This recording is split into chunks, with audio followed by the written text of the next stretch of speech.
Hey guys, tonight we're heading somewhere wonderfully muddy, vaguely smelly, and surprisingly heartwarming, a medieval village where dogs are more than adorable companions, they're paid employees. You trudge into the village just before dawn, the sky still a smudge of ink above the thatched rooftops, and already there's a wiry pup trotting alongside a milkmaid, tail high like a banner, the muddy lane squelches underfoot. To your left, a baker's boy yells at a shaggy mutt who's stolen a heel of bread, only to pause and throw him another on purpose. You rub your eyes, are you dreaming? Sort of. In this world, dogs don't just lie by the hearth looking soulful. They clock in, do actual jobs, and sometimes get paid in sausages. You glance down at your feet. A small brindle creature you hadn't noticed is curled up on your boot like it's part of the uniform. No collar, but a scrap of red cloth around its neck marks it as a parish-approved cur. Which means someone, somewhere, made that a thing. So before you get comfortable, take a moment to like the video and subscribe, but only if you genuinely enjoy what I do here. And if you're listening from somewhere with dogs still earning their keep, drop your location and the time in the comments, I'd love to know. Now, dim the lights, maybe turn on a fan for that soft background hum, and let's ease into tonight's journey together. The morning chill sticks to your cloak as you head deeper into the village. Sleepy vendors unlatch wooden shutters while chickens launch minor rebellions. Dogs are already hard at work and circles a goose pen like a feathery war general, while another trots back and forth between two firewood piles, rearranging sticks in some mysterious canon logic. In medieval Europe, especially across England, France, and parts of the Holy Roman Empire, dogs were more than companions. They were tools, often legally defined as chattel, yet simultaneously granted roles of deep practical and even spiritual importance. It's this odd in-between status that makes their presence in the village feel both oddly human and firmly functional. You pass a thatcher muttering to a floppy-eared spaniel snoozing in his lap. "Lazy thing helped me bark off a fox last night," he says, scratching its ears fondly. Turns out, foxes and wolves were a constant threat, and dogs were the front line of rural security. Many homes even installed little cutout cubbyholes in the walls for their dogs to poke their heads through and bark at passing trouble or passing squirrels, which they apparently found equally offensive. One old woman points to a small carved figure above her door, likeness of a scruffy terrier. "Tongue out, tail up. That snout," she says proudly, "saved me hens from the devil's own polecat back in 37. The year, you suspect, is more emotional than calendrical. Historians still argue whether dogs were truly considered family or merely useful pests, especially in poorer communities. Written records are fuzzy, biased toward nobility, and often silent on the daily rhythms of peasant life. But archaeological digs, they whisper secrets. Dog bones found buried beside humans, some showing signs of care in old age, healed fractures. Worn teeth suggest something more affectionate was going on behind those crumbling cottage walls. Down by the riverbank, you spot a pack of mongrels weaving between fishermen. One clever brute carries a little pouch tied to its back, presumably ferrying lunch or bait, or a note that says, "Stop stealing my net weights, Thomas." The dogs move with ease, not quite owned, not quite wild, part of the village infrastructure, like the well or the gossip. And gossip there is. You overhear a scandal. The co-op's dog allegedly snapped at the Reeve's boots during last week's grain tally. The Reeve, naturally, wants the dog punished. The co-opper insists the Reeve looked like a goose, and it was an honest mistake. The whole affair might end up in manorial courtiers. Some dogs made legal appearances. Not always as defendants, mind you. Some were named as victims or even witnesses. Well, sorta.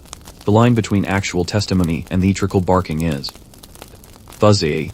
One scribe from the 13th century wrote of a dog who testified by tail during a property dispute.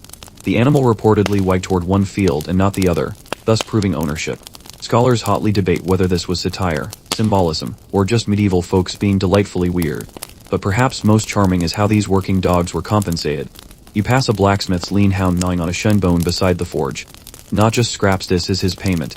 In many households, dogs had customary wages, often detailed in wills or kitchen ledgers. 1 sausage per day, a bit of lard on feast days, and half a pigeon if the hens survive the week. No contracts, of course. But ask any cook, and they'll tell you the dog knows exactly when payday hits. You reach the village square as the bell tolls 8. Somewhere, a butcher's apprentice tosses a meaty gift to a waiting mutt. The dog catches it midair, lands gracefully, and trots off like a salaried professional. And you're just a visitor here. But you're starting to feel like this muddy, meat-scented, tail-wagging world might be onto something. The bell's echo fades as you're beckoned toward the manor. Thatched cottages give way to stone walls and a wooden gate swinging open just enough to let you slip through. You're not alone. A low growl rumbles from behind a water barrel. A mastiff the size of a haystack lumbers into view, its jowls quivering like pudding. This is your partner for the evening. Meet Bluter. Bluter, as you quickly learn, is both an honored employee and a committed nap enthusiast. He squints at you, turns once in a lazy circle, and flops back down on the mud like an invalid fur. You kneel to rouse him, only to be met with the sort of slow blink that says, I have outlived 3 Reeves and a playbee will not be fetching sticks today. Nonetheless, you're told your task is to accompany Bluter on the night patrol, a loose term for walking the manor perimeter while muttering prayers and watching for anything that might want to steal grain, chickens, or dignity. You tighten your cloak, light a stub of tallow candle, and nudge Bluter with a sausage. That does the trick. Together, you start your rounds. The manor is quiet except for the soft creaking of beams, a distant owl, and Bluter snorts. Each corner smells faintly different: smoke, dung, lavender, mold, and you begin to imagine what it would be like to be the dog. What a scent map this place must be. Layers of history, gossip, and yesterday's stew. The role of watchdog was a serious one in medieval estates, especially at night. Without electric light or locks, security depended on ears, bark, and brawn. Mastiffs, wolfhounds, and giant breeds were favored not just for their strength but their resonance. Deep bark could freeze a thief in his muddy boots, or at least make him think twice. You recall a record from 14th century France, a noble family listing their estate inventory: cattle, bees, scythes, and 3 house dogs of great mouth and little mercy. Charming. But not all was intimidation. Dogs also had a sort of perfunction. Having a big, noble-looking hound lounging by your hall's entrance suggested wealth, order, and perhaps a touch of mercy, unless the dog decided to relieve itself on a guest's leg, which did happen to one poor archdeacon in 1294. The bishop reportedly laughed until his wine came out his nose. You and Bluter pass the granary, where mice scurry along the edges. Bluter doesn't care. Union rules, you whisper. You pick up a stone to chase one away, only for Bluter to lazily plod over and lie directly on the door. Effective in his own way. Historians still argue whether these dogs were trained or simply trusted. Formal training manuals for working dogs appear, sporadically in the late Middle Ages, often written by nobility, more interested in hunting etiquette than guard routines. But folk knowledge abounded. Old men passed on tricks. Midwives whispered charms. And somewhere in the lore, if your dog won't bark at danger, hang your sock on its tail. The theory behind this rimming. Albity. You round the final bend of the manor's wall and pause at a stone bench. Bluter curls beside you, head heavy on your boot, warm breath fogging the cold air. Above, stars prick the sky like tiny candles, and for a moment it's hard to believe this sluggish, sausage-powered creature is also a guardian of medieval peace. The guard rotation ends with a final whistle, 2 notes, high and short. Bluter rises with a grunt, as if to say, well, if I must, and lumbers back toward the gate. A boy waits there with a wooden bowl. You expect water. Noble minced lamb fat and barley. Dinner. Bluter eats with slow delight. No tips. No praise. Just wages. You lean against the gate post as a steward approaches and murmurs, he once chased off a thief wearing a goose mask. Still doesn't trust poultry. You nod solemnly. Bluter burps. In a world without alarm systems or police patrols, dogs like Bluter were not just accessories, they were infrastructure.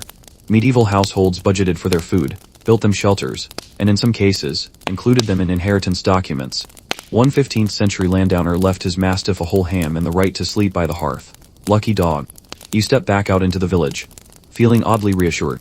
Not just by the stars, or the candlelight flickering behind shutters, but by the slow, wheezing breath of a dog who may or may not have saved a goose-shaped thief once, but definitely knows how to nap like a professional. Behind you, Bluter curls back into his hay, tail thumping once in acknowledgement. Or gas. Hard to tell. The morning mist is still clinging to the hedgerows as you trudge toward the edge of the village, guided by a trail of muddy paw prints and an increasingly frantic honking. Rounding a fence, you come face to beak with a gaggle of geese in full revolt, flapping, honking, staging some sort of poultry uprising. At the center of this foul chaos stands a small, scrappy dog with one ear permanently cocked, teeth clenched around a bit of twine that's clearly meant to herd, not strangle. Meet Pip. Or maybe just dog.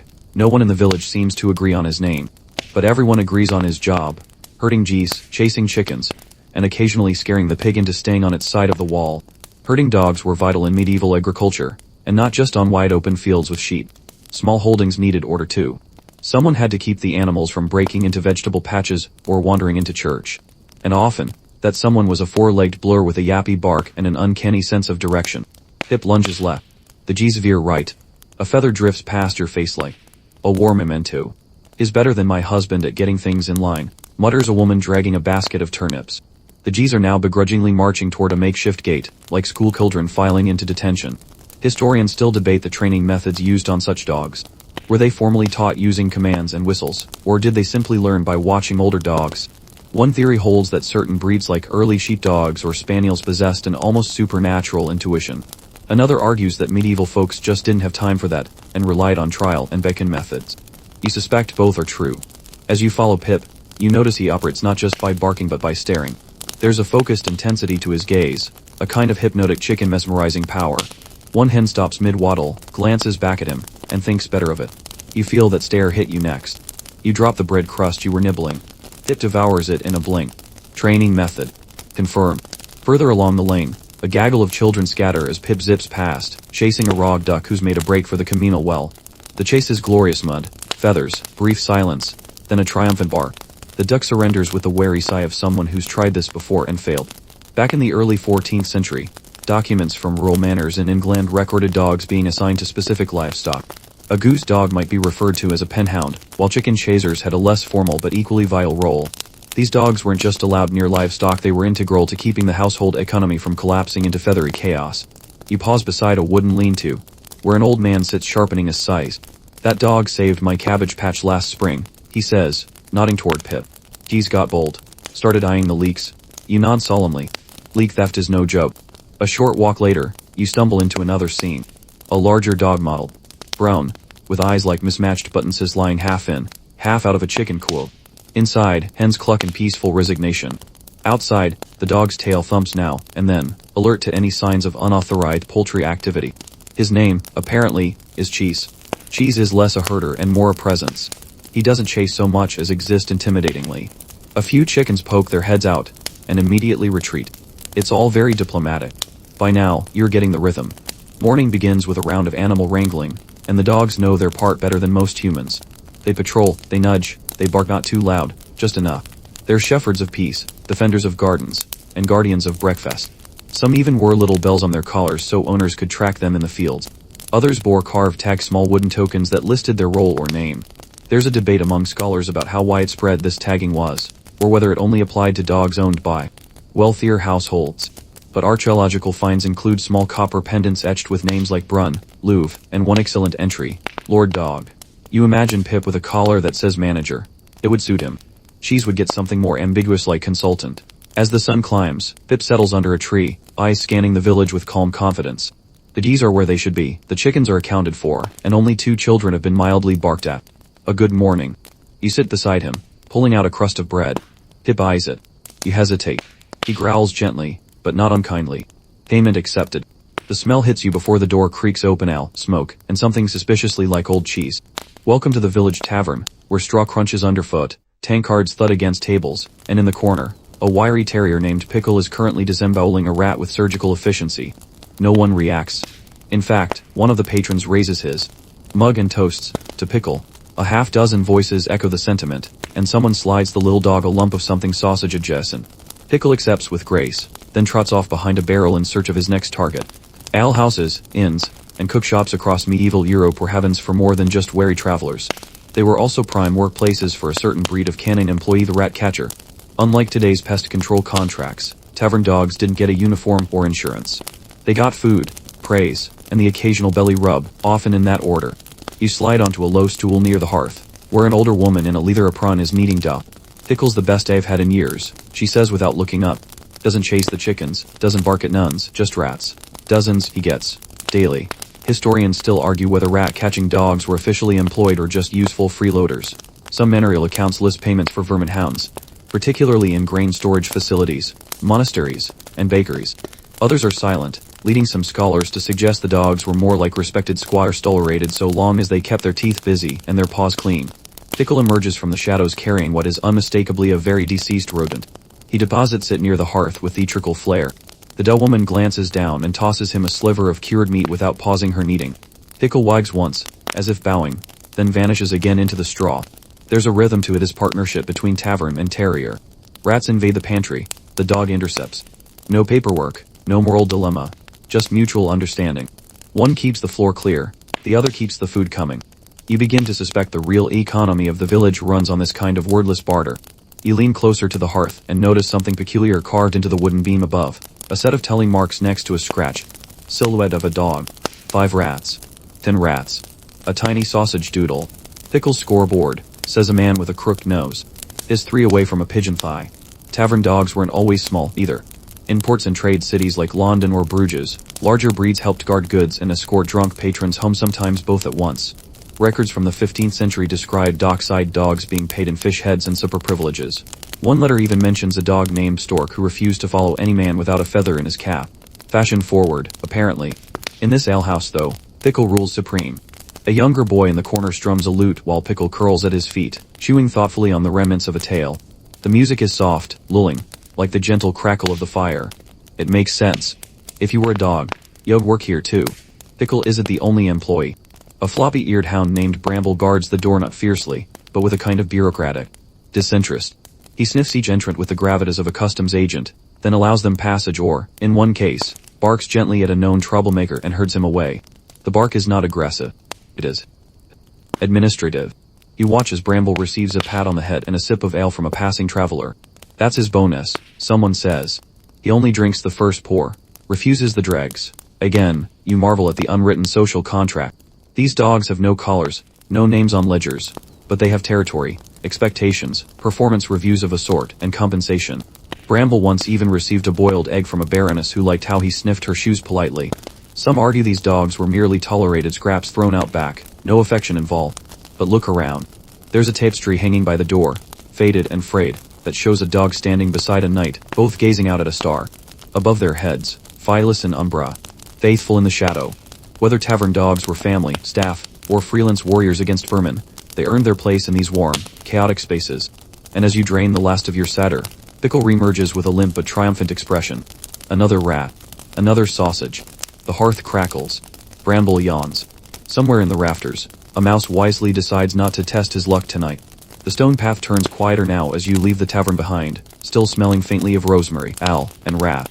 Your boots crunch through morning frost as you approach a curious stone building with thick walls, arched windows, and an overwhelming sense that silence is sacred here. You've made it to the abbey. Everything slows. The air is crisp. Bells toll softly in the distance, each chime so perfectly spaced, it feels like even time itself has taken a vow of moderation. You hesitate at the cloister gate, half expecting someone to shoo you off with a candle snuffer. But no, the gate creaks open. And inside, padding across the cold flagstones, are the most dignified dogs you've ever seen. Small spaniels. Compact, curly-eared, and utterly serene. One of them glances up at you as if to say, "Ah, a newcomer. Do sit down. You're late for maidens."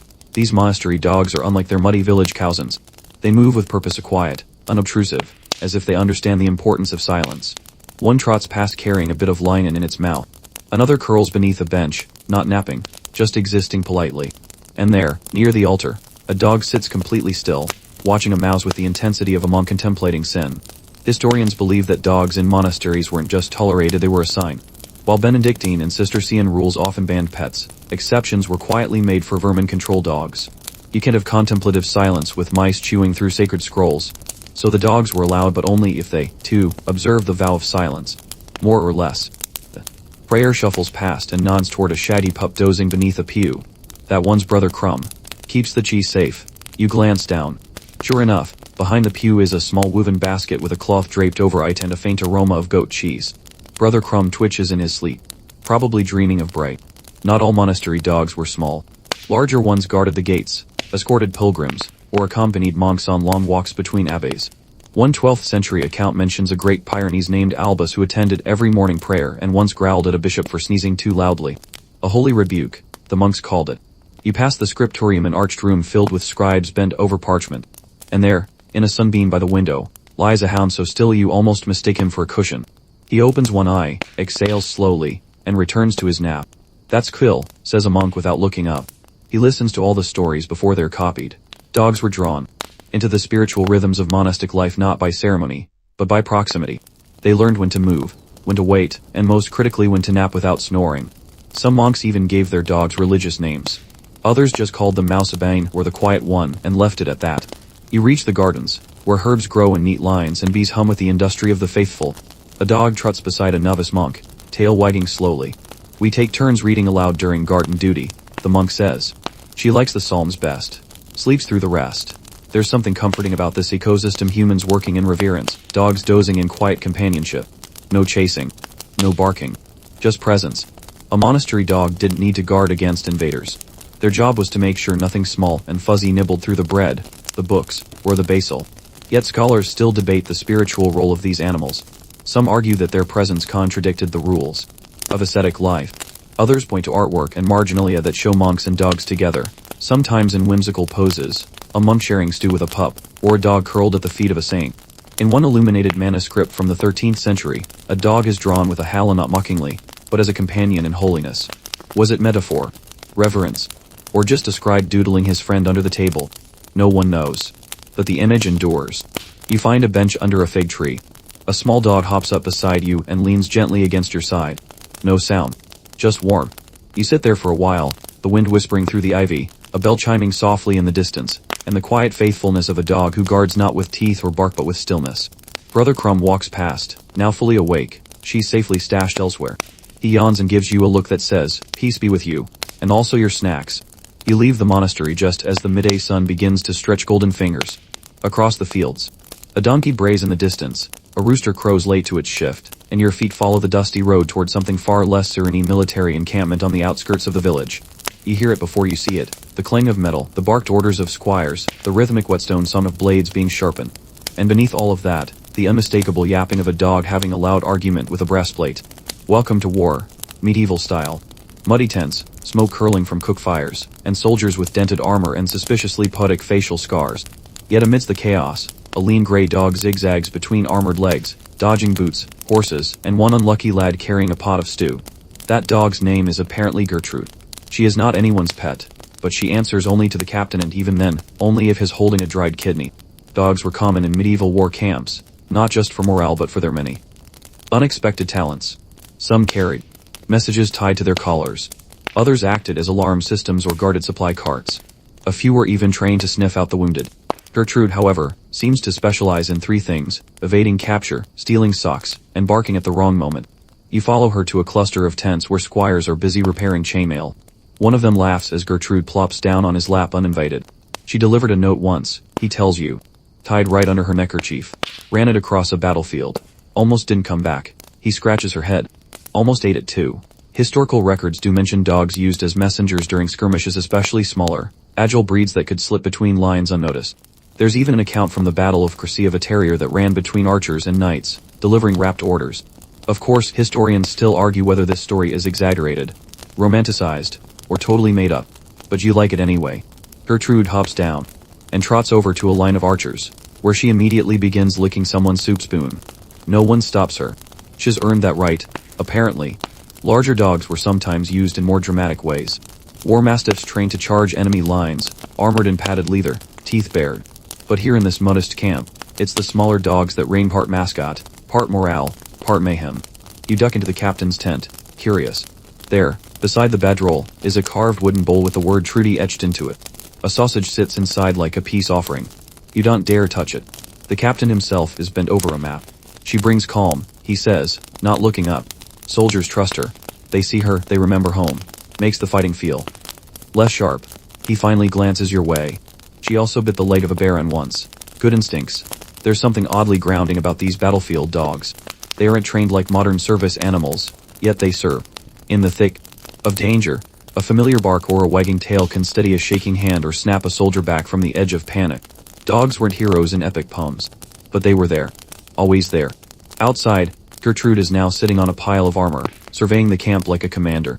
A boy tosses her a bone. She sniffs it, considers its quality, and buries it next to the latrine. Strategy. Historians have uncovered letters from soldiers mentioning camp dogs by name, some fondly, some with exasperation. One knight complains of his hound eating an entire boot and then falling asleep in the tent of a sleeping friar. Another claims his terrier barked in Leyden, though this is widely dismissed as the result of bad wine, and worse, Leyden. As you stroll back through the camp, you see dogs woven into every moment, one curled beneath a weapon, another chewing gently on a shield strap, two playing tug of war with what used to be a banner. It's chaos. It's comfort. It's canning. Gertrude trots past you. Again, a parchment tied carefully to her collar. You wonder if it's a real message or just a blank page she carries for fun. Either way, everyone steps aside. War is loud. War is muddy. War is, above all, frightening. But here in this camp, a great dog with dirty paws reminds everyone that not all messengers arrive on horseback, and sometimes, the bravest creature on the field is the one wagging its tail while stealing your lunch. The sun is slinking westward now, casting long shadows over the barley fields as you return to the heart of the village. There's a strange buzz in the air, not of bees or gossip but of justice.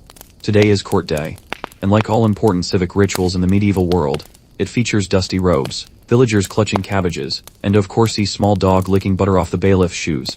You make your way to the edge of the green, where a wooden bench has been ceremoniously designated a court. It creaks under the weight of the reeve, the steward, and a scribe already yawning behind his inkwell.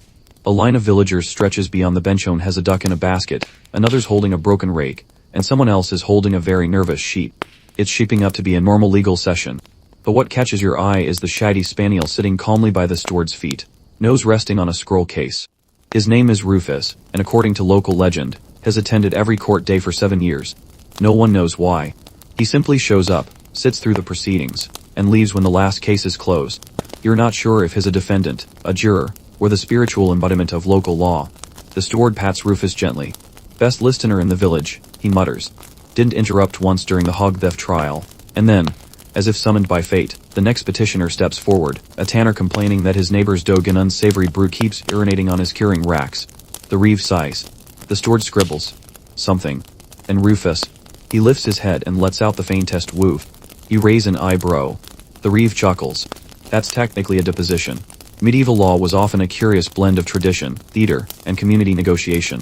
Dogs, as property, could be involved in cases named in thefts, damages, or as injured parties. There are documented instances of dogs being put on trial in parts of Europe for biting, killing livestock, or generally disturbing the peace. Some even received symbolic sentences, banishment, or more commonly, being tied to a cart, and shame.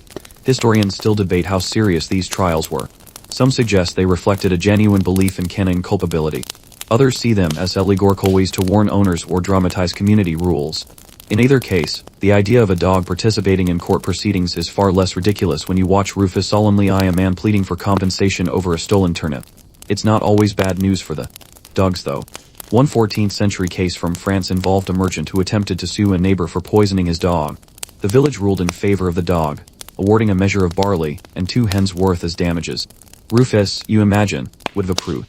Next up is a more serious affair, a dispute over pasture rights. The steward listens as 2 farmers argue about where their respective dogs are allowed to roam.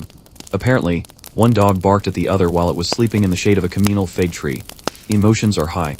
Rufus scratches his ear. The scribe finally speaks. Let the dogs choose. Murmurs ripple through the crowd. The proposal: bring both dogs to the fig tree. Whichever one lies down there first, claims the shade. The other must settle for the apple stump. It's absurd. It's brilliant. It's medieval justice. You accompany the farmers and a few jiggling children to the fig tree. The dogs are released. One barks and immediately chases a butterfly. The other flops down in the shade with a dramatic huff. Decision rendered. Case closed. Back at the bench, Rufus accepts a reward for his patience, half a meat pie, handed down ceremoniously by the reeve's wife. His tail thumps once, then he curls into a loaf beside the inkwell, snoring gently. Court proceedings meander into late afternoon. Accusations are made, rebuttals offered, someone gets fined for selling weak owl, and Rufus sleeps through it all except for a moment when a child tries to sit on the scribe's lap and he growls, very gently, as if to maintain order. By the end of the session, villagers drift away in 2s and 3s, gossiping about verdicts, debating fairness, and laughing at the fig tree trial. You linger, watching the scribe close his ledger. He glances at Rufus and says, he never misses a session. Once barked 3 times when a man lied under oath. He winks. Coincidence. Probably. But you know better. Somewhere between law and lore, between justice and jest, sits a little dog who has faithfully watched over his village, not with power, but with presence. As the court packs up, Rufus rises, stretches, and trots away down the path. No leash. No orders.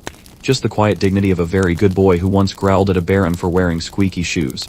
Evening has begun its slow descent, coating the village in a sere-by gold as you meander down a cobbled lane lined with ivy-draped cottages and crooked chimneys. The day's bustle is winding down, but not for you. Tonight, you're headed somewhere older than even the manor house, older than the abbey, older than the court bench that Rufus ruled from. You're going to the shrine. Nestled beneath the whispering limbs of an ancient yew tree is a modest stone shelter. Weathered, mossy, and gently glowing from within, it houses something rather peculiar, a statue of a dog. You step inside, ducking beneath the low lintel. A few candles flicker in glass jars. Flowers, some fresh, some no trust at the statue's feet. And there he is, carved in alabaster, a hound with noble features, curled tail, and solemn eyes. Around his neck hangs a real bronze medallion, worn smooth by time and touch. Someone has left a string of sausages nearby. A votive offering, apparently. You have arrived at the shrine of Saint Gwelym, the so-called patron of lost dogs, wayward travelers, and unclaimed sausages. Is this official? No. But does anyone care? Also no. Saint Guilem, villagers say, was a dog who once guided a blind monk across the continent, defended pilgrims from thieves, and miraculously located a missing pie. There are several versions. One involves him healing sick children with his paws. Another says he barked 3 times every night until a stolen relic was returned. No matter the version, the result is the same. Guilem is love. Folklore and faith blended easily in the medieval world. It wasn't uncommon for animals, especially loyal ones, to be included in tales of miracles. Some were even carved onto cathedral walls or tucked into the margins of illuminated manuscripts, writing their inked tales beside saints and kings. Historians still argue whether shrines like this were acts of genuine devotion or just cozy community traditions with spiritual flair. But the candlelight, the flowers, the quiet way people step in and out, it all suggests that this dog, fictional or not, matters deeply. You sit on the bench inside the shrine, watching as a child enters, drops a pebble at the statue's base, and whispers something inaudible. A wish, perhaps. Or maybe just a thank you. Soon, a group of older villagers arrive. They bring baskets, one filled with loaves, another with dried herbs, and a third with ear sausages. Each person touches the statue gently. One leans in and says, "He helped me find my way once." No one laughs. The stories spill from them like warm broth. One woman claims Guilem barked at her window the night before her child was born. A man swears he saw paw prints in the snow, leading him home during a blizzard. Whether these tales are real or just the comforting inventions of memory doesn't seem to matter. What matters is the dog. The presence. The myth that listens even when no one else does. You lean forward, inspecting the statue more closely. Beneath the paws is an inscription, faded but legible, Fideli nihil difficile. Nothing is difficult for the faithful. You smile.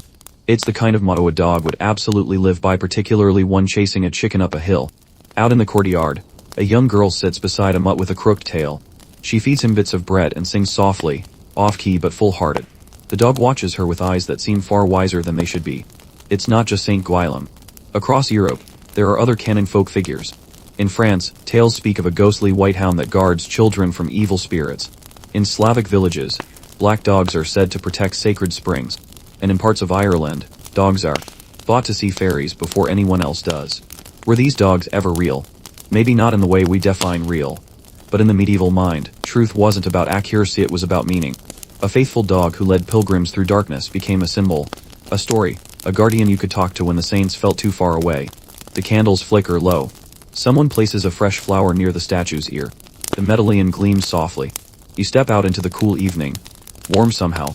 Not just by the fire inside, but by the quiet conviction that even a scrappy, sausage-motivated hound can leave a mark etched in stone. Some in stories, remembered in every paw print left behind on muddy paths. As you walk away from the shrine, you glance back once. Just for a second. And you could swear the statue is smiling.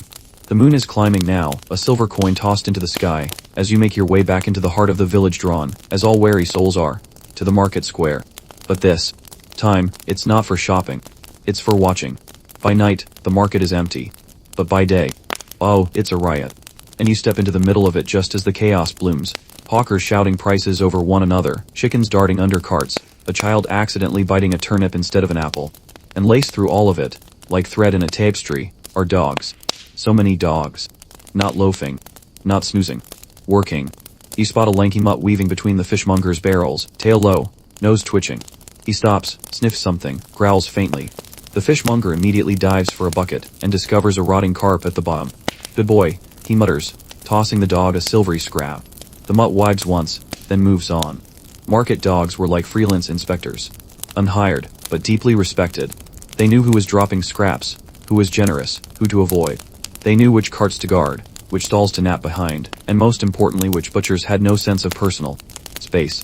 You watch a particularly smug pug plop itself in front of the sausage stall and fix the vendor with a gaze that could melt iron. The vendor sighs, cuts a slice, and drops it like tribute.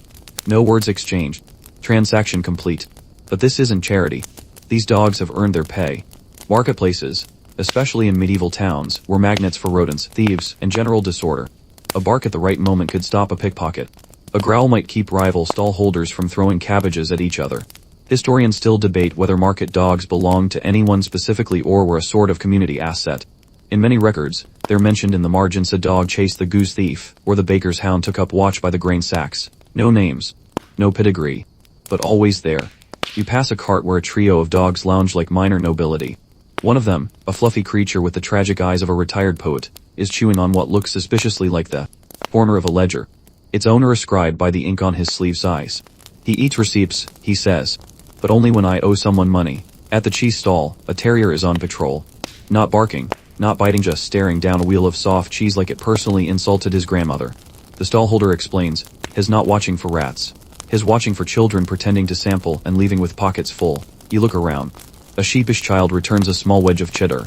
The dog doesn't blink. Justice has been served. And there's rhythm here, too. Dogs greet certain vendors with tail wags. Others they ignore. One even nudges a stall curtain aside so a blind customer can find the bread queue. It's not just helpful, it's familiar. These dogs know this place. And it knows them. You round a corner and find the tallow candle seller kneeling beside an old, one-eyed hound. This is Marrow, she says, stroking the patchy fur. He'd been here longer than me. Used to guard my mother's stall. Now he mostly watches shadows. She pulls a bit of bacon from her apron and offers it with ceremony. Marrow accepts it like a king receiving tribute.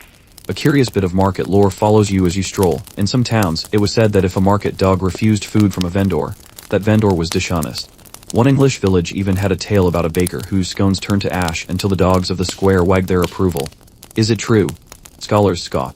But you suspect the villagers trusted the dogs more than the clerks. A woman in a red shawl tells you about Market Monday, a local tradition where vendors collectively feed their favorite canons at closing time. It's not a law. It's not even organized. But every Monday, as the last bell rings, dogs gather in the square like churchgoers. There's bread crusts, meat ends, bits of fruit, even a leftover meat pie once though that caused a week of polite growling. You sit on the edge of a well, watching as the sun dips and the market begins to shut down. Dogs curl beside crates, stretch in the shadows, wander home to whichever corner of the village calls them. One, a shaggy old girl with a limp, stops beside you. She leans her head gently against your knee. You scratch behind her ears. No collar. No name tag, but unmistakably employed. And as the last stall folds, someone tosses her a sausage. Of course. The streets grow quieter as the final rays of sunlight slip behind the castle on the hill. Its silhouette cuts against the dusky sky like a sleeping dragon, curled in grandeur and old money. You're not quite sure how you've ended up here, perhaps guided by curiosity, perhaps by the faint jingling of a collar far fancier than your belt buckle. Welcome to the royal court. Or rather, the outside of it. You shuffle your boots on polished stone, feeling slightly underdressed and extremely underpaid. Two guards glance your way and nod you in. Apparently, the dogs vouch for you. Inside, opulence blooms like an overfed peony. Tapestries drip from the walls, silver chandeliers sway gently above, and a harpsichord plays something delicate in the background. But none of this holds your attention quite like the long-legged creature lounging on a velvet cushion in the great hall. A greyhound, sleek as silk, wearing what you're fairly certain is a monogrammed collar studded with actual sapphires. This is Alaric, the Duchess hound. He is currently ignoring a rose partridge on a gold plate in favor of sulking about a draft. Royal and noble households took canine employment to extravagant levels. Dogs weren't just guards or hunters, they were status symbols. The bigger the hound, the finer the lapdog, the more ornate the collar, the higher your place in court. Some even received titles. One Italian prince allegedly knighted his spaniel and threw a banquet in its honor. Historians still argue whether this was satire, sincere affection, or simply a Tuesday in Florence. You wonder that. All in spot more dogs curled beneath banquets, peeking from under gowns, being fed bits of roasted fig from jewel-encrusted fingers. These are not mutts. These are courtiers. They wear silks. They have ribbons. They don't share. But they do work. You peek into the royal kitchen and find a broad, stony-faced cook surrounded by chaos. And in the corner, a small fluffy dog, possibly half cloud, half opinion, barks twice at a raw duck. The cook nods and tosses it back into the fire. She knows when it's underdone, he says solemnly. Food testers. Not for poison. Mind you, too risky, but for freshness, texture, aroma. One noblewoman in 14th century France kept 3 lapdogs trained to bark at offal past its prime. And if they refused to sniff it, into the bin it went. You follow a side corridor and stumble into the royal hunting gallery. Taxidermy lines the wall, stags, boars, one very startled pheasant, and lounging beneath them are scythounds with long legs, sleepy eyes, and the general air of ungoverned nobility. A stable hand tells you they run better after duck eggs. You're unsure if he means speed or morale. Hunting dogs were among the most prized assets in a royal household. Kings traded them like treasures. Henry VIII reportedly spent more on his kennel master than some of his bishops. And the dogs themselves were often painted into royal portraits, ears perked, eyes intelligent, with names embroidered in the hems of their blankets. Not all royal dogs were large though. One queen kept a tiny lapdog named Mignon who allegedly had his own food taster and a set of custom-fitted velvet shoes.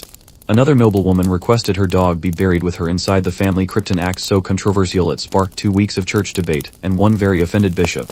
Historians debate whether these pampered pups understood their prestige, but records suggest they acted like they did. There's a letter from an exasperated valet describing a greyhound who refused to walk beside anyone who did not smell of rosemary and rose water. Diva behavior confirmed. You return to the main hall and watch as Alaric finally deigns to nibble the edge of the partridge. A courtier breathes a sigh of relief. His accepting dinner, she whispers. That means it's safe for the Duke. The Duke, sitting nearby, gives Alaric a raised eyebrow and continues his chess game with a bishop. A pawn falls. Alaric sighs. And while the setting is absurd, it's clear these dogs hold real social currency. They influence moods, shift reputations, and provide emotional ballast in a world ruled by etiquette and fragile egos. One noblewoman's poodle once growled at an ambassador, derailing a trade agreement. The dog knows something, was the whispered consensus. You find a seat by the hearth, where an old hound named Thistle lies curled. Her muzzle is gray, her limbs stiff, but when you sit, she lays her head gently on your boot. A page boy walks by and drops a tiny velvet pillow beside her. She used to lead the Duke's hunting party, he whispers. Now she mostly warms the floor, and perhaps that's the truest royalty of a life of service, followed by years of quiet reward. No job now but to rest, be fed well, and occasionally sneeze on foreign dignitaries. The fire crackles. The harpsichord purrs. Alaric stretches like a supermodel, and you lean back into the velvet cushions, suddenly very aware that you are the only one here not wearing a collar. You're awakened though you hadn't realized you were dozing by a rhythmic clack from the castle's outer courtyard. It's the cook's ladle against the iron pot, a time-honored summons. Not for people, for dogs. You shuffle after the sound, drawn more by the scent of rendered fat and roasted onions than civic duty. It's the end of the workday, and in the little open-air kitchen beside the bakehouse, the staff is assembling a different kind of peril, tonight's stew. A huge cauldron bubbles over coals, filled with root vegetables, barley, and if your nose is correct, a generous handful of meat scraps. But what's notable isn't the stew itself. It's the line of dogs sitting in absolute silence along the courtyard's edge. A shaggy border collie, a soot-marked spaniel, a 3-legged Shefford mutt with an ear like a leaf in a windstorm. All watching, all waiting. Herald time, says the cook, grinning. She ladles out portions into chipped wooden bowls and for each dog. Each bowl has a symbol scratched on the bottom. That's Rufus, she says, pointing to a swirl. This here's Patch. And the stripe. That's Ghost. These aren't leftovers. These are wages. Working dogs in the medieval world didn't just live on scraps. In many households, especially larger manors and royal kitchens, they were fed intentionally, with set portions and, in some cases, dietary notes. One noble estate recorded the cost of supper meat for the lord's kennel, to include gravy and soft oat mash. Another specified light broth, for pups in training. Honestly, you've eaten worse. You spot a small black dog with a dented copper medallion around its neck. It's the beneath it, a symbol that looks vaguely like a chicken leg. That's Bean, the kitchen boy tells you. He guards the baker's door, paid in gravy and the crunchy ends of flatbread. One by one, the dogs receive their bowls. Some eat in dignified silence. Others wolf it down like they're auditioning for a new coat of shame. One spaniel politely waits until a younger pup is served before beginning. Raised by monks, someone murmurs. Even the language of dog wages evolve. In manor records, terms like customary meat, kennel portion, and even dog hire appear. Historians still debate whether these were standardized or symbolic, but it's clear that in many households, feeding the dogs wasn't a random act, it was an obligation. A reward for services rendered. A mutual contract of loyalty and stew. You're handed a ladle. Give that one. To Pig, the cook says, nodding toward a stout bulldog who appears to be snoring with his eyes open. You approach carefully. Pig wakes, snorts, and delicately places one paw on your shin. His accepted you. You set down the bowl. He begins to eat. You feel honored. Nearby, a girl stirs a smaller pot with a stick. This one's for the apprentices, she says. Dog stew's thicker than ours tonight. You raise an eyebrow. She shrugs. They earn it. Payment didn't always come in meat though. Dogs were sometimes gifted warm straw bedding, ceremonial collars, or even ceremonial names passed down through generations. One record from a Bavarian estate lists 5 consecutive dogs named Baron, each granted a pig's ear on Michaelmas Day. A furry lineage of tradition and snacking. You return your ladle and watch as the last bowl is scraped clean. A lanky lurcher licks his nose and curls beneath a bench. A terrier burps and rolls into a patch of clover. Pig finds your boot again and rests his chin there. In the glow of the cook fires, this isn't a job site. It's a community. The dogs aren't mere tools. They're collies. Earnest, hungry, sometimes muddy but deserving. The cook stretches and says, they'll sleep now. Until someone steals a pie, then the shift starts again. You smile, imagining the night watch relayed not in hours, but in tail wags. And just as you stand to leave, a small mutt limps forward, late to the party. No collar, no tag, ribs visible under matted fur. The cook pauses, then ladles a small portion into a spare bowl. Don't know him, she says softly. But he's working. Just hasn't found his job yet. The dog eats slowly, glancing around as if unsure. Then he curls beside the warm stones and sighs. Fate. Scene. Home, at least for tonight. You wake early the next morning to the sound of arguing. Not shouting but the spirited, impassioned barking of multiple dogs engaged in a heated debate over what appears to be a goose wing. You poke your head outside. The stable loft where you have been allowed to sleep, hay in your hair and confusion in your eyes.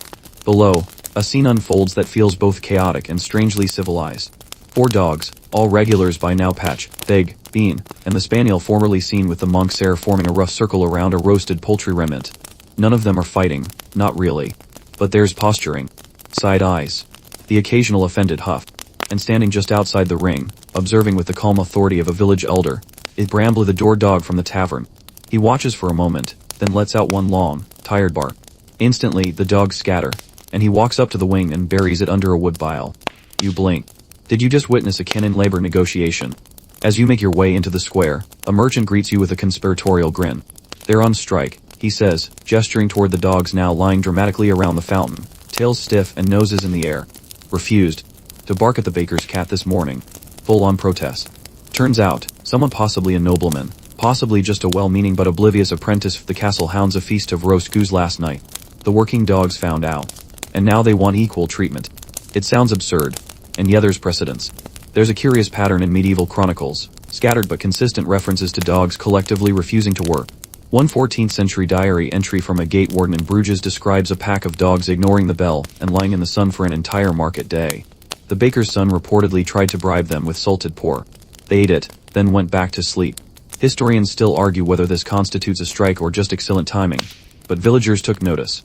In some cases, dogs were coaxed back to duty with extra food, belly rubs, or in one infamous case an apology from the butcher, read aloud.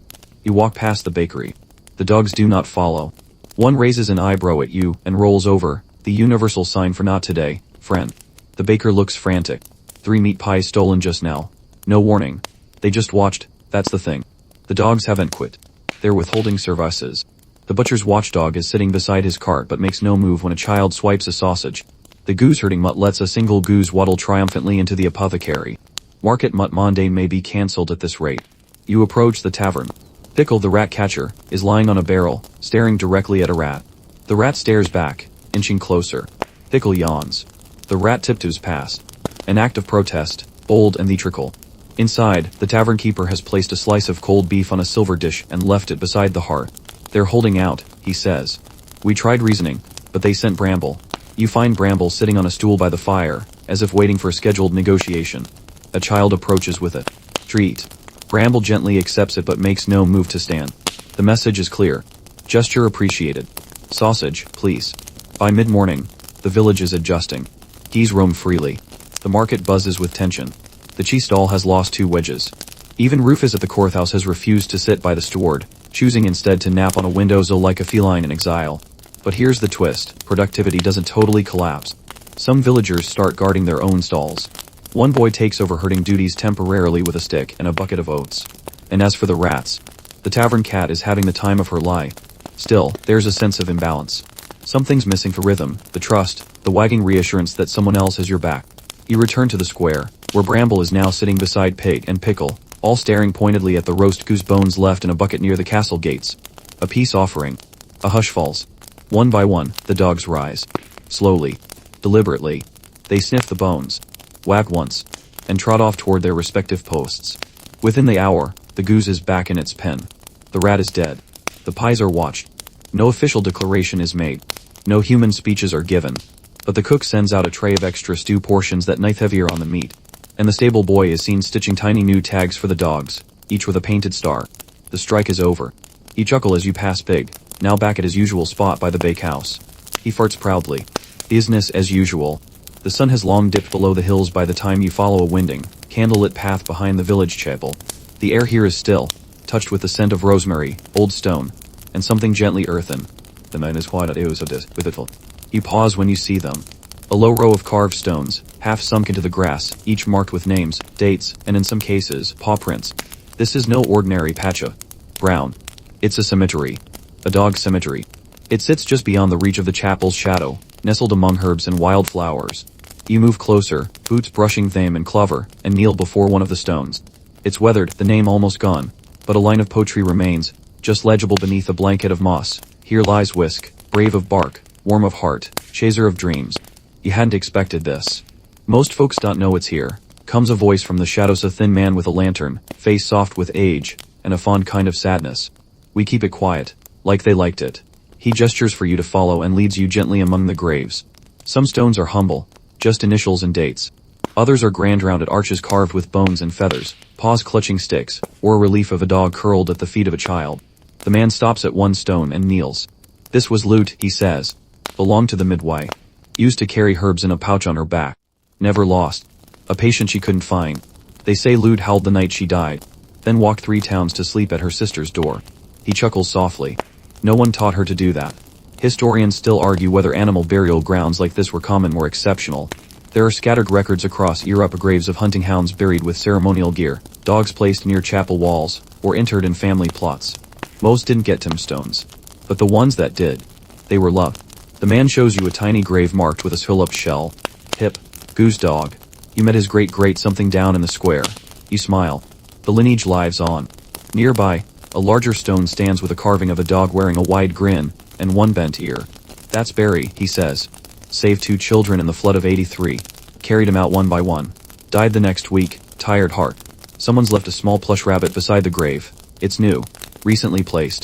Death wasn't a curtain for medieval. Villagers, it was a continuation. A loot. And dogs, companions in life, were often companions in ritual. Some families placed their collars on altars. Others buried their dogs facing east, so they could run with the sun. And in some folk beliefs, dogs who had served faithfully could escort spirits to the next world, tail wagging, nose forward. You stop at a peculiar grave. No name. Just a carving of a paw print, and 3 dots. The caretaker chuckles. That's probably Trot. Wouldn't stay in one place. Kept 3 homes, 4 if you count the tavern. When he passed, no one could agree who got to bury him. So they all did. He points to 3 similar stones arranged in a triangle. We don't know which one's real. Doesn't matter. He visits them all. Candlelight glints off dew-streaked grass. The graves stretch gently in uneven rows, like snoozing dogs under blankets of clover. There's no sadness here. Just stories. Echoes. Gratitude. You ask if there are ever new additions. The man nods. Now and then, we make space. They earn it. At the far end of the cemetery stands a small wooden chapel. Just one room, lit by a single oil lamp. Inside, painted on the walls, are tiny portraits, brushy, imperfect, but brimming with personality. Dogs in action, running, guarding, napping, sniffing, looking slightly confused by butterflies. One inscription reads, "She barked at everything that deserved it." Another, "He stole 7 pies, and 1 heart." There's something reverent here, not religious, not quite, but respectful. Like a thank you whispered across time. You sit for a moment on a stone bench, gazing out across the graves. Somewhere, an owl hoots. A fox yips in the distance. And beside you, the caretaker lights another candle and places it before a fresh mound of earth. No stone yet, he says. But his name was Cobbler. He liked piers. Hated bells. You nod. The candlelight flickers. And for a moment, in the stillness, you almost hear the sound of paws padding softly across the grass. You leave the graveyard slowly, the candlelit hush still wrapped around your shoulders like a wool cloak. The wind carries scents of hearth smoke and blooming yarrow as you make your way back through the village. But something feels different now. Quieter. As if the dogs, too, are retreating into sleep. You notice it first on the green. The goose dog Bip's descendant isn't circling his usual herd. The G's are still there, but settled, clustered together in gentle huffs of feathers. The herder is napping beneath the turf, paws twitching in a dream you hope involves triumphant honking. The court bench is empty, save for a half-chewed quill Rufus must have left behind. The tavern is closing, shutters drawn, and Pickle is curled atop a wine barrel near the chimney, his tail snug beneath his chin. All the working dogs have gone still, as if the village has collectively exhaled. And that's when you begin to notice what's missing. Where once there were barked greetings, you hear only night birds. The hustle of paw pads on packed earth gone. A boy walking home from the fields glances over his shoulder at the alley where Bean usually patrols. Nothing. You step into the baker's courtyard. The oven is warm, the loaves still rising under cloth, but Pig is nowhere to be seen. The cook, spotting your concern, waves a dismissive hand. They're retiring, she says simply. Bit by bit. It seems impossible, but she's right. As towns grew, as roads smoothed and walls rose and laws became more formal, the dogs began to disappear from their posts. Not vanish entirely, but change roles. Some became true pets, curling on merchant carpets or basking in winter sunlight. Others drifted to the edges, no longer herders, but companions. No longer guardians, but guests. He walked toward the marketplace, and where once the morning was ruled by shaggy four-legged vendors and residents, now the stalls are teddier, the crates covered, the doors locked with iron. Fewer scraps fall to the ground. Fewer barks echo through the alleys. Historians still argue when exactly it happened in this slow fate of the working dog. There's no official decree, no edict proclaiming henceforth dogs shall lounge and wear neckerchiefs. But over the course of a few centuries, as cities expanded, as cats multiplied, as mousetraps were invented and fence posts reinforced, the roles shifted. The needs change. One 17th century account laments the idleness of dogs, now pampered more than priests. A bit dramatic, perhaps, but telling. Paintings from this time begin to show dogs lying by fires, tucked into beds, wearing ribbons. The nobility had started it centuries earlier, but now even the baker's mutt was expected to rest. You arrive at the edge of the village green, and find Bramble. The old tavern door dog is lying beneath a tree, shin resting on a faded leather shoe. His eyes are closed. His ears flick at a fly. A child passes and pauses. She places a biscuit beside him, careful not to wake him. Then she pats his back once respectfully and walks on. You sit beside Bramble, letting the hush settle. It's not that the village doesn't need dogs anymore. It's just that their roles are quieter now, less urgent, more symbolic. They're still protectors, in their way, but they're also comforters, story keepers, living echoes of what once was a time when every shadow might hide a thief, every goose needed wrangling, and every rat required immediate, to thee justice. You think back to the shrine of St. Guilem, and how those candles still flicker, how new flowers still appear, and you realize, even if the jobs have changed, the reverence hasn't. Because even now, even in this gentler, fenced-in world, the dogs are watching, not from guard posts, but from doorways, window ledges, dreams. Bramble sighs and rolls onto his back, legs splayed like spilled spoons. You take it as a sign. Tomorrow, he might bark again. Or maybe not. But tonight, has earned the quiet. The moon has climbed high, bathing the rooftops in a gentle, pearly haze as you begin your final walk through the village. The streets are empty now, shops shuttered, lanterns extinguished, stew pots scraped clean. A stillness has settled over everything, but it's not the stillness of absence. It's the kind that comes after a long day of work, when everything and everyone has finally exhaled. You hear a soft rustle behind you, then the unmistakable click-click of claws on stone. You turn, and there he is, your dog. His not flashy, no jeweled collar, no pedigree scrolls hanging from his neck. Just a sturdy mutt with sleepy eyes and a fur pattern like a spilled bucket of paint. You've seen him here and there throughout your strange journey, trotting behind wagons, napping outside bakehouses, watching court trials with mild disapproval. Somehow, he always turns up right when needed. He falls in beside you without a word. Your route takes you past every place you visited, now steeped in moonlight and memory. The market square quiet now, but a stray apple still rolls gently in the breeze. The tavern, where Pickle sleeps with a paw over his nose. The monastery, its tall windows aglow with candlelight, and the soft snores of Brother Crumb curled beneath the altar. Your dog keeps pace, occasionally glancing up at you as if to say, "Still with me?" You nod. Of course. You pass the manor gates, where Bluter snores so loudly you half expect a window to shatter. There's a half-eaten sausage in his bowl, and a vague sense that has earned every greasy bite. The two of you walk on, reaching the chapel, and the dog's cemetery behind it. The air here is cooler, but not cold. Reverent. A single candle still flickers by Cobbler's grave. Your dog pauses, noses a stone, and continues without fanfare. No need for words. The village is behind you now. Ahead lies a wooded path, barely lit, the kind that disappears completely if you stop believing in it. You hesitate. Your dog doesn't. He walks ahead, tail swishing softly. And you follow. The forest is alive with nighttime murmurs. Owls. Distant frogs. Something skittering off to your left that you hope is a rabbit. But with your companion beside you, none of it feels threatening. Only ancient. Soft. Gentle. Historians, of course, wouldn't record this part. They'd argue about rolls and records, taxes and kennels, job descriptions and sausage wages. They'd study artifacts and write essays titled The Socioeconomic Position of Rural Canons in Feudal Communities. But you've walked the roads. You've seen the butcher's assistant hand over the choicest scraps, the steward consult Rufus before issuing a ruling, the tavern dog stare down a rat with Shakespearean gravitas. You've seen loyalty not written in ink, but in mud-tracked paw prints and gently chewed shoes. You reach the crest of the hill just as the first hints of dawn begin to brush the horizon. Your dog stops. Sits. Looks out at the sleeping valley below. You sit beside him. No words. Just the weight of the day falling away, the promise of tomorrow curling up at your side.